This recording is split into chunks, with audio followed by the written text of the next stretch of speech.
ॐ नमो भगवते वासुदेवाय। ॐ नमो भगवते वासुदेवाय।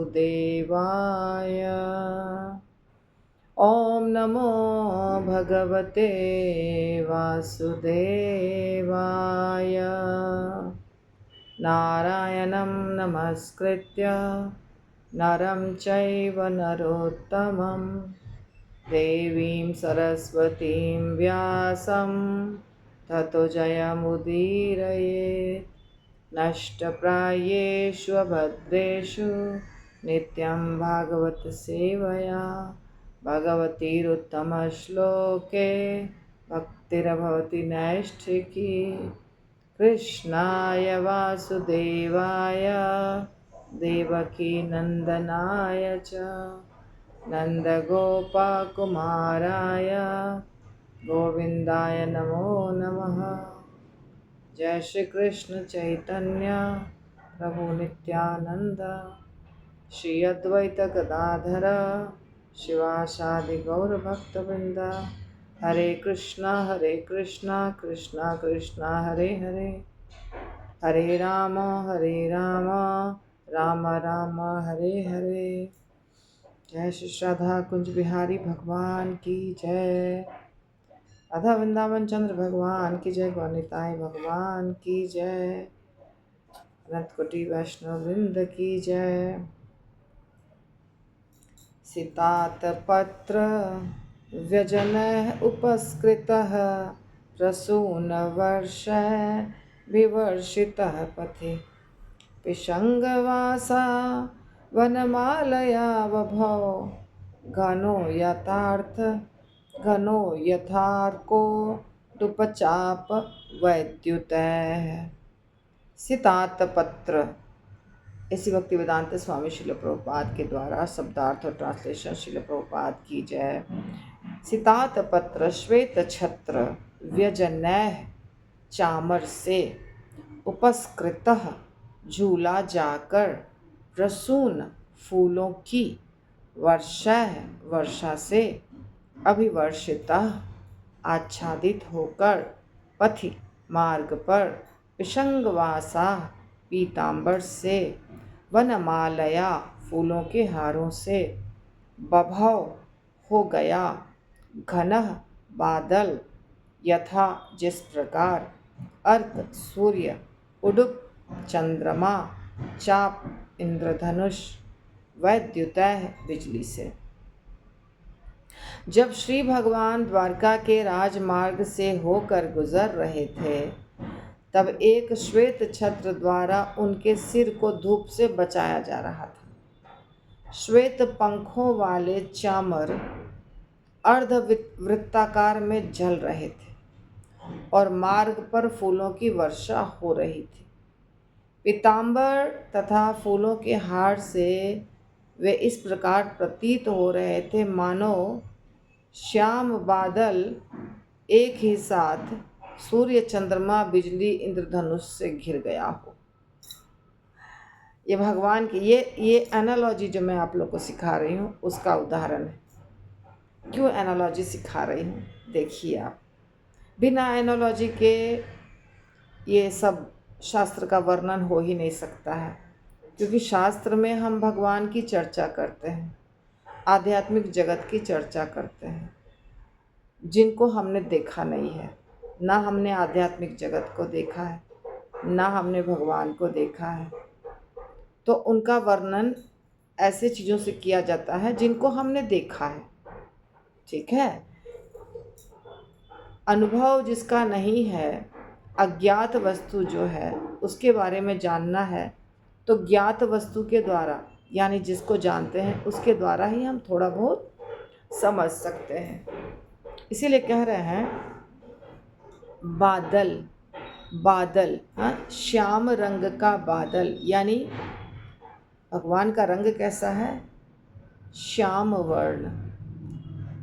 मेघ, बारिश जो होती है वैसा वाला बादल जिसके अंदर पानी भरा हो, वैसा बादल काला काला थोड़ा होता है, वो रंग है कृष्ण भगवान का। तो इसलिए श्याम बादल, श्याम बादल कौन हो गया? भगवान कृष्ण। भगवान कृष्ण की तुलना यहाँ पे बादल से की जा रही है, ठीक है, श्याम बादल। और श्याम बादल की तुलना की जा रही है किससे? कृष्ण से। तो बादल के चारों तरफ क्या रहता है? सूर्य की रोशनी रहती है, कभी चंद्रमा भी रहता है, कभी बिजली भी कड़कती है, और कभी इंद्रधनुष भी रहता है। ये सब होता है ना आकाश में। आकाश में बिजली चमकती है, आकाश में चंद्रमा होता है, आकाश में सूर्य होता है, और आकाश में ही इंद्रधनुष भी होता है। तो बादल के नज़दीक ये सब हो सकते हैं, एक समय पर नहीं, अलग अलग समय पर हो सकते हैं। चंद्रमा सूर्य तो रोज़ होता है। अभी बारिश नहीं है, पर बारिश का जब समय था तो रात को चंद्रमा, बादल के चारों तरफ चंद्रमा का प्रकाश, दिन में बादल के चारों तरफ सूर्य का प्रकाश। और जब कभी ऐसा हुआ कि बिजली कड़की तो वो भी बादल के पास होगा। और कभी इंद्रधनुष 7 रंगों वाला आकाश में है तो उसके पास भी बादल है। तो ये अलग अलग चीज़ है जो आकाश में रहते हैं और बादल के नज़दीक रहते हैं। अब यहाँ पे भगवान कृष्ण की तुलना की जा रही है बादल से। तो भगवान कृष्ण के पास क्या है? क्यों भगवान कृष्ण की तुलना बादल से की जा रही है? क्योंकि जैसे बादल के चारों तरफ ये सारी चीज़ें होती हैं, वैसे ही भगवान के भी चारों तरफ इसी प्रकार की चीज़ें हैं। कैसी चीज़ें हैं देखिए। पहला, उनके सिर के ऊपर सफ़ेद रंग का छाता है धूप से बचने के लिए। दूसरा, सफ़ेद रंग के पंखे हैं, हाँ, श्वेत पंख वाले चांवर, यानी चंवर है जो सफ़ेद है और वो झूल रहा है। भगवान को चांवर झुलाते हैं ना, वैसा अर्धवृत्ताकार में। और मार्ग पर फूलों की वर्षा हो रही है। तो ऐसे ये सारी चीज़ें हो रही है, भगवान के चारों तरफ ये सारी चीज़ें हो रही है। इसीलिए सुखदेव गोस्वामी कह रहे हैं कि ऐसा लग रहा है कि भगवान एक बादल हैं और उनके चारों तरफ क्या हो रहा है? सूर्य की रोशनी भी, चंद्रमा की रोशनी भी, बिजली भी कड़क रही है, और इंद्रधनुष भी उनके ही बगल में छाया हुआ है। तो अब हम तात्पर्य में देखते हैं। सूर्य, चंद्रमा, इंद्रधनुष तथा बिजली एक साथ आसमान में कभी प्रकट नहीं होते। ये मैंने आपको बताया, सब अलग अलग समय पर होते हैं। सूर्य और चंद्रमा दोनों की रोशनी तो नहीं होती है ना एक साथ। हाँ, ये होता है कि सूर्यास्त तो हो रहा है, ये देखा है यहाँ तो पुणे में बहुत अच्छा, पुणे के हमारे फ्लैट से बहुत अच्छा विज़न होता है। इधर सूर्यास्त हो रहा है, सूर्य देवता पश्चिम की दिशा में डूब रहे हैं, और इधर चंद्रमा दिखाई देता है बीच में। कभी कभी चंद्रमा दिखाई देता है, सूर्य की रोशनी पूरी ख़त्म नहीं हुई और चंद्रमा भी प्रकट हो गया, ऐसा होता है।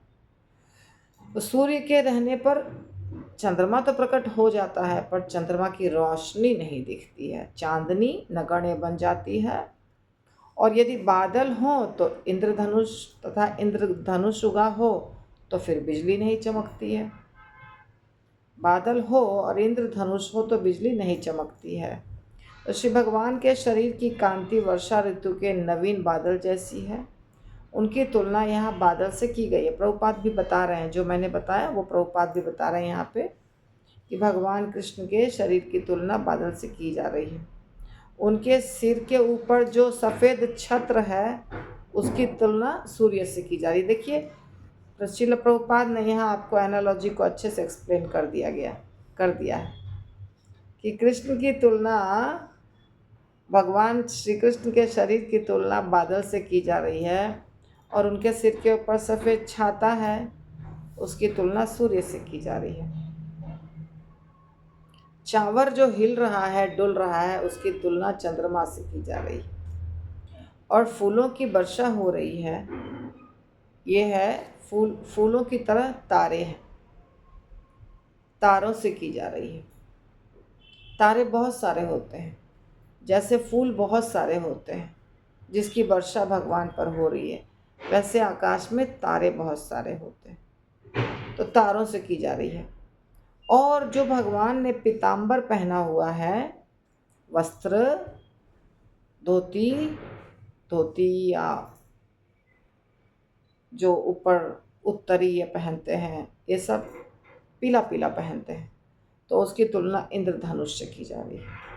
अतएव आकाश की ये समस्त गतिविधियाँ कभी भी एक साथ घटित नहीं हो सकती और तुलना द्वारा समंजित नहीं की जा सकती। ऐसा सामंजस्य श्री भगवान की अचिंत्य शक्ति द्वारा ही संभव है।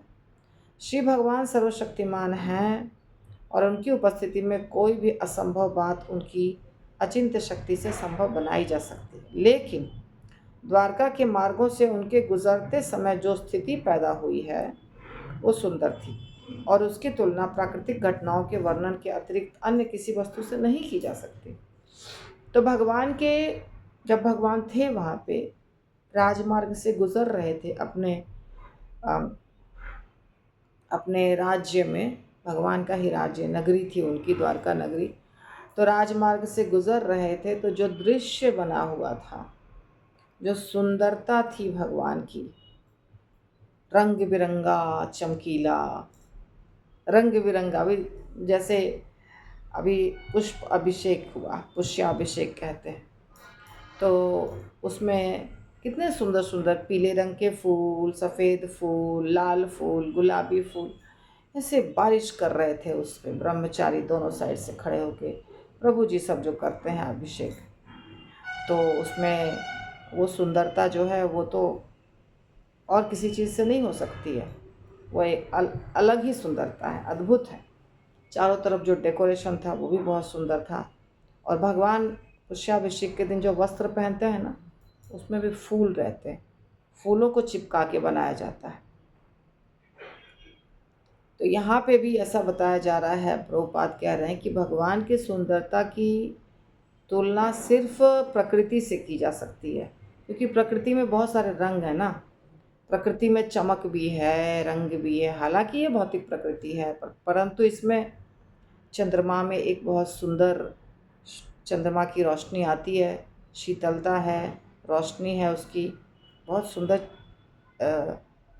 चांदनी रात जो होती है उसका वर्णन बहुत सारे कवियों ने भी किया है। सुंदर चीज़ है वो, ऐसी अद्भुत चीज़ है। या बारिश भी बहुत अच्छा लगता है। अब अत्यंत बारिश होगा तो नहीं अच्छा लगेगा, पर ऐसे अच्छा लगता है। फिर सूरज की रोशनी, सुबह तो सूरज बहुत सुंदर लगता है, रोज़ सुबह दर्शन होता है भक्तों को, क्योंकि भक्त जल्दी उठते हैं, है ना। तो सुबह सुबह मेरे क्लास का जब समय होता है उससे थोड़ा पहले उधर सूर्योदय होता है। पुणे में सूर्योदय बहुत लेट होता है बहुत लेट सूर्योदय होता है, बहुत सुंदर लालिमा, वो कलर जो होता है लगता है उसको कैप्चर कर लें हृदय के अंदर। अभी आप सोचिए, सूर्य देवता को जब हम देखते हैं दूर से, और वो जो लालिमा होती है, अद्भुत रंग, कभी उस सूर्य देवता के चारों तरफ का जो होता है अगल बगल का दृश्य, वो पूरा लाल लाल हो जाता है। अगर सूर्य देवता इतने सुंदर लगते हैं, भगवान कितने सुंदर लगते होंगे, सोच सकते हैं आप लोग, थोड़ा सा कल्पना कीजिए। तो इसी तरह सब कुछ बहुत सुंदर है।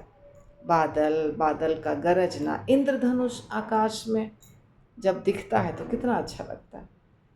तो हम लोग सब बचपन से ही इंद्रधनुष देख रहे हैं। तो रंग बिरंगा, भगवान की दुनिया में बहुत कलर्स हैं, बहुत रंग हैं। इसीलिए जब भगवान के सौंदर्य का वर्णन होता है तो प्रकृति के साथ जोड़ करके, भगवान की आँखें कैसी हैं, कमल नयन, क्योंकि कमल का फूल बहुत सुंदर होता है, नाजुक होता है, लंबा होता है। नेत्र की तुलना पेटल से की जाती है। कमल के साथ पूरा, कमल के फूल का तो इतना कनेक्शन है भगवान के साथ।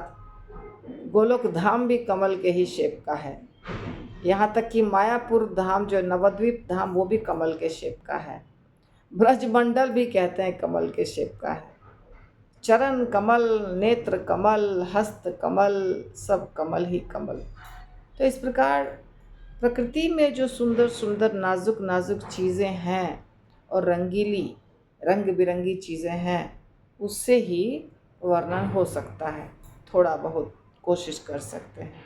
इसीलिए सारे कवि, ये तो सुखदेव गोस्वामी हैं, आजकल के भी ज़माने के जितने कवि हैं वो सब प्रकृति को लेकर के बहुत सारी कविताएं बनाते हैं, शेरो शायरी भी बनाते हैं। वहीं पर सुंदरता है। ठीक है, अगला श्लोक हम पढ़ते हैं। प्रविशस्तु सॉरी प्रविष्ट प्रविष्ट प्रविष्टस्तु प्रविष्टस्तु प्रविष्टस्तु यस प्रविष्टस्तु गृहं पित्रो परिष्वक्तः स्वमातृभिः ववन्दे शिरसा सप्त देवकी प्रमुखा मुदा। प्रविष्टस्तु सॉरी बहुत गलत किया मैंने। प्रविष्ट प्रविष्ट प्रविष्ट दो स होने के चलते बहुत गड़बड़ हो रहा है। प्रविष्टस्तु प्रविष्टस्तु प्रविष्टस्तु गृहं पित्रोः, पहले प्रविष्ट बोलना है फिर तू बोलना है, बीच में स आ गया। प्रविष्टस्तु प्रविष्टस्तु गृहं पित्रोः परिष्वक्तः स्वमातृभिः ववन्दे शिरसा सप्त देवकी प्रमुखा मुदा। प्रविष्ट प्रवेश करने पर, तू लेकिन गृहम घर में, पित्रोः पिता के, परिष्वक्तः आलिंगित होकर, स्वमातृभिः अपनी माताओं द्वारा, ववंदे प्रणाम किया, शिरसा सिर से, सप्त सात, देवकी देवकी प्रमुखा के नेतृत्व में, मुदा प्रसन्नता पूर्वक।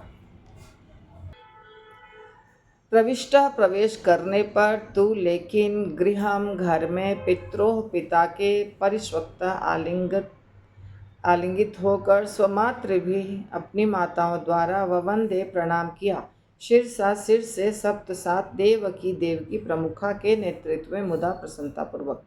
अपने पिता के घर में प्रवेश करने पर उन्हें उनकी माताओं ने गले लगाया और श्री भगवान ने उनके चरणों पर अपना सिर रखकर उन्हें प्रणाम किया।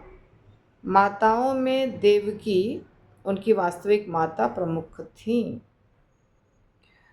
तात्पर्य में श्रील प्रभुपाद बताते हैं कि ऐसा लगता है कि भगवान श्री कृष्ण के पिता वसुदेव का अपना अलग से आवास था, जहाँ वे अपनी 18 रानियों सहित रहते थे। वसुदेव जी को 18 रानियाँ थी, यानी वसुदेव जी की 18 पत्नियाँ थीं, जिनमें से श्रीमती देवकी भगवान श्री कृष्ण की वास्तविक माता हैं। लेकिन इतने पर भी अन्य सौतेली माताएं उन्हें समान रूप से प्यार करती थीं, जैसा कि अगले श्लोक से पता चल जाएगा। भगवान श्री कृष्ण भी अपनी वास्तविक माता तथा विमाताओं में कोई भेद नहीं करते थे, और उन्होंने उस अवसर पर उपस्थित वसुदेव की समस्त पत्नियों को नमस्कार किया। शास्त्रों के अनुसार भी 7 प्रकार की माताएं होती हैं: वास्तविक माता, गुरु पत्नी, ब्राह्मण पत्नी, राजा की पत्नी, गाय, धाय तथा पृथ्वी, ये सभी माताएं हैं। शास्त्रों से इस आदेश से भी विमाता, जो पिता की पत्नी होती है, माता के तुल्य होती है, क्योंकि पिता गुरु भी होता है। ब्रह्मांड के स्वामी भगवान श्री कृष्ण अन्य व्यक्तियों को विमाताओं के साथ व्यवहार करने की शिक्षा देने हेतु एक आदर्श पुत्र की भूमिका निभाते हैं। तो सिंपल है ये श्लोक का तात्पर्य, कुछ ज़्यादा मुश्किल नहीं है। तो भगवान आए और भगवान सबसे पहले अपने घर में प्रवेश किए। भगवान का घर तो सब था, जैसे जहाँ उनकी पत्नियाँ रह रही थीं, अलग अलग महल जो थे, 16,108 पत्नियों के लिए 16,108 महल थे, वो भी भगवान का ही घर था। पर पहले वो पत्नी के पास नहीं जाते हैं, पहले जाते हैं माता पिता के पास। ये एक्चुअल तरीका है, वास्तविक तरीका यही है कि पुत्र जब आता है तो उसको जाना चाहिए, अपने माता का समाचार पूछना चाहिए, पिता का समाचार पूछना चाहिए, उनको प्रणाम करना चाहिए। पत्नी को गुस्सा आता है कि माँ माँ माँ मम्मी मम्मी करते रहते हैं मेरे पति। पर यही तरीका है, भगवान पहले पत्नी के पास नहीं जाते हैं, पहले जाते हैं माता पिता के पास। और दो प्रकार की माताएं हुई यहाँ पे, एक स्वयं की माता जिन्होंने जन्म दिया, और दूसरी सब सौतेली माता। 18 रानियां हैं वसुदेव जी की, तो एक तो हो गई देवकी माता, बाकी 17 माताएं क्या हुई, जिनको विमाता कहते हैं या सौतेली माता कहते हैं। साधारण भाषा में सौतेली माता कहते हैं, परंतु यहाँ पे प्रभुपाद जो शब्द का प्रयोग कर रहे हैं वो है विमाता, वास्तविक माता और विमाताएं। तो भगवान सबको प्रणाम किए, सबके चरण पर मस्तक लगाया, सिर रखा अपना। प्रभुपाद बताते हैं कि शिक्षा दे रहे हैं भगवान की आप अगर आपके पास विमाता भी है, सौतेली माता भी है, तो भी आपको समान आदर देना चाहिए विमाता को। रामलीला में भगवान राम तो देते थे, लेकिन कैकेयी माता के रहस्य को कोई समझा नहीं, इसीलिए कैकेयी माता बदनाम हो गई।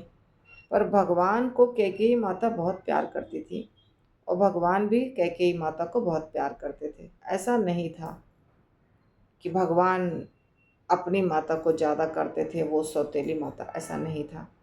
और कैकेयी माता ने जो दशरथ जी से वरदान मांग लिया था, इसके चलते कैकेयी माता की बहुत बदनामी हो गई। पर आचार्यगण जानते हैं कि कैकेयी माता वास्तव में भूमिका अदा कर रही थी रामचंद्र जी के प्रसन्नता के लिए। तो इसी प्रकार यहाँ बहुत सारी माताएं हैं कृष्ण की, और सबको प्रणाम करते हैं और शिक्षा देते हैं कि यदि आपके पिता ने एक से ज़्यादा विवाह कर लिया है, जो आजकल इलीगल माना जाता है, पर शास्त्रों में तो है। शास्त्रों में अनेकों उदाहरण है जिसमें लोगों के पास एक से ज़्यादा पत्नियां थीं। हमारे धर्म में, सनातन धर्म में एक विवाह का प्रावधान नहीं है, वो आजकल है, आजकल रूल है, आजकल जो संविधान है, कॉन्स्टिट्यूशन है, उसका रूल है कि आपको एक ही विवाह करना है, और यदि आप उस विवाह से खुश नहीं हैं तो आपको तलाक लेना है, उसके बाद ही आप दूसरा विवाह कर सकते हैं। पर शास्त्र के अनुसार एक से ज़्यादा विवाह अलाउड है, आराम से, कोई दिक्कत नहीं है, और इसका उदाहरण शास्त्रों में भरे पड़े हैं। मुसलमान लोगों में तो लीगली अलाउड है, और हमारे धर्म में, सनातन धर्म में लीगली अलाउड अभी नहीं है। पर आप पहले के ज़माने का देख लीजिए, समूचा शास्त्र उठा के सब जगह आपको एक से ज़्यादा पत्नियां मिलेंगी, किसी की भी, मतलब एक दो उदाहरण नहीं, अनेकों उदाहरण, तो उसको इलीगल नहीं माना जाता था। अब बता रहे हैं कि 7 प्रकार की माताएं होती हैं। एक वास्तविक माता जिन्होंने जन्म दिया है, दूसरी गुरु की पत्नी, आप जिसको गुरु बोलते हैं उनकी पत्नी भी माता हुई, सेम। गुरु की पत्नी को माँ के समान समझना चाहिए। फिर ब्राह्मण की पत्नी, कोई भी ब्राह्मण की पत्नी है, उसके साथ आपका कुछ लेन देन बातचीत हो रही है, तो माता की तरह आदर दीजिए। जैसे हमारे घर में कोई ब्राह्मण आते हैं अपनी पत्नी के साथ, या आप कभी चाहते हैं कुछ बातें करनी है, गांव में होते हैं ब्राह्मण वगैरह, तो ब्राह्मण की पत्नी। फिर राजा की पत्नी जो रानी होती है, और देश की रानी हुई, पूरे देश की रानी हुई, राजा की पत्नी यानी सबकी माता, राजमाता भी कहा जाता है कभी कभी। राजा की पत्नी यानी राजमाता। गौ माता, वो तो हम कहते ही हैं गौ माता, और पृथ्वी माता भी कहते हैं। और एक धाय, धाय यानी जो बच्चे को पाल पोष कर बड़ा करती है। छोटा बच्चा होता है, और माता अगर व्यस्त है और माता ने किसी पालने वाली को रखा है, तो उसको धाई माँ कहा जाता है। तो दाई माँ जो होती है वो भी माता के समान। इस प्रकार 7 प्रकार की माताएं, और सातों प्रकार की माता को समान समान समान रूप से सम्मान देना चाहिए।